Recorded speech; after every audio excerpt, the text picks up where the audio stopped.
नमस्कार, मैं मोहित बिष्ट। दोस्तों, आज हम बदलते आधुनिक युग में इस कदर गुजर जा रहे हैं जहां माँ को ममता की मूरत कहा जाता है, लेकिन आज माँ किस तरह अपने ही बच्चों का परित्याग कर रही है, इसका हम जीता जाता उदाहरण आज आपको बताने वाले हैं। दोस्तों, वीडियो शुरुआत करने से पहले मैं आपको स्पष्ट कर दूं, मेरा किसी जाति भेदभाव के विषय में ये वीडियो नहीं है। मैं किसी जातिवाद के खिलाफ नहीं हूँ और न ही मेरा मकसद किसी गाँव को बदनाम करने का है, बल्कि हमारे आसपास में आज जो घटनाएं घट रही है उससे रूबरू कराने का मेरा मकसद है। और आज किस तरह एक माँ अपने बच्चों का परित्याग कर रही है, किस तरह हम आधुनिक युग में जी रहे हैं, उसका एक जीता जाता उदाहरण मैं आपको दिखाने वाला हूँ या बताने वाला हूँ। तो दोस्तों, आपको ले चलता हूँ कुछ दिन पहले। बीते 4 नवंबर की रात 8 बजे मेरे पास एक कॉल आता है जो था रानीखेत विधानसभा के खिसालकोट गांव से।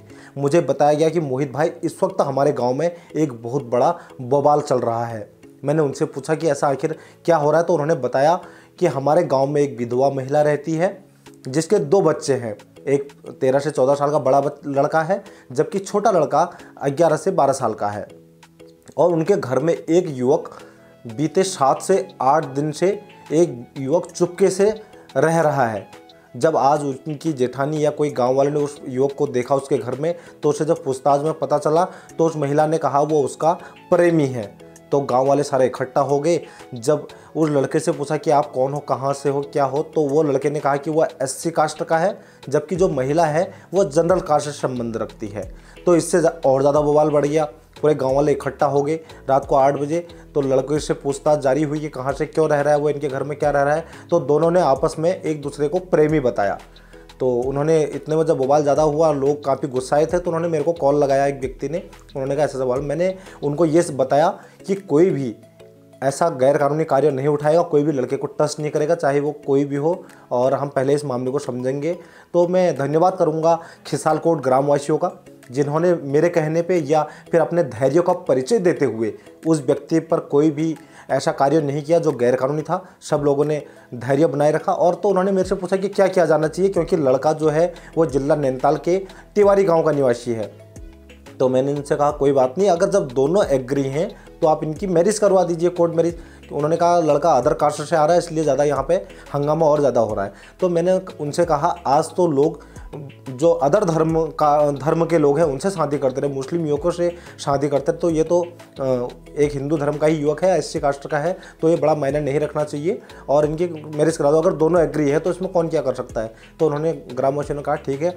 तो दूसरे दिन 5 नवंबर को, जहाँ लड़के के ग्रामवासी, ग्राम प्रधान और उधर से ये महिला के ससुराल वालों से उसके जेठ हो गए और जो ग्राम प्रधान हो गए और गांव के कुछ गणमान्य लोग और रानीखेत कोर्ट में पहुंचते हैं, जहां इनकी शादी की कोर्ट मैरिज की बात होती है। जहां दोनों बच्चे भी साथ में रानीखेत जाते हैं। सवेरे 10 बजे से रात को 4 बजे तक बच्चे वहीं रहते हैं अपनी माँ के साथ। कोर्ट की कार्रवाई इसलिए नहीं हो पाई उस दिन पूरी, क्योंकि जो वकील साहब थे उन्होंने ये कहा कि वो 6 से 8 हज़ार रुपये का खर्चा आएगा, जबकि लड़के ने इतना खर्चा नहीं होने की बात कही और महिला को चुपके से अपने साथ लेके चले गए और बच्चे रोते रोते रहे और घर वापस अपने गांव आ गए, यानी खिसालकोट में। तो जब वो आ गए तो वो उनके ससुराल वालों को नागुजार गुजरा। उन्होंने कहा यार कैसे अनलीगल तरीके से अपने सामने एक महिला को भगा के लेके जा सकते हैं, कल कोई बात आ जाए तो कैसे होगा। तो उन्होंने अपने राजस्व पटवारी क्षेत्र भुजान में शिकायती पत्र दे दिया, जिसमें उन्होंने कहा कि वो एक महिला को इस तरह अनलीगल तरीके से अपने सामने लेके चले गए हैं। जहां पटवारी जी ने उनको दूसरे दिन यानी 6 तारीख को पेश होने के लिए एक पत्र जारी कर दिया। जब वो 6 तारीख को महिला के जो मायका है वो भी बेतालघाट क्षेत्र यानी नैनीताल जिले के रतौड़ा गांव ही है, जो कि जहां वो लड़का भगा के लेकर आया है उस महिला को, उससे मात्र आधा किलोमीटर की दूरी पर है। यानी उस महिला का आधा किलोमीटर दूरी पर ही वो लड़का है जहां वो भाग के आई है। विधवा महिला जिसके 2 सास ससुर हैं, ना कोई है, 2 बच्चे अकेले रह रहे हैं वहाँ अपने ताऊ ताई के साथ, जो भी अपने परिवार वालों के साथ रह रहे हैं, जबकि अपने घर का जो मेन मुखिया है वहाँ इस वक्त कोई नहीं है।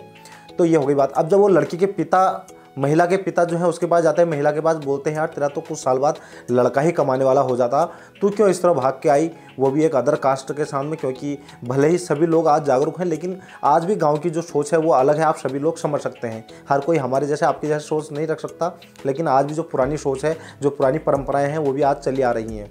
तो उस महिला ने अपने पिता को भी गाली दी।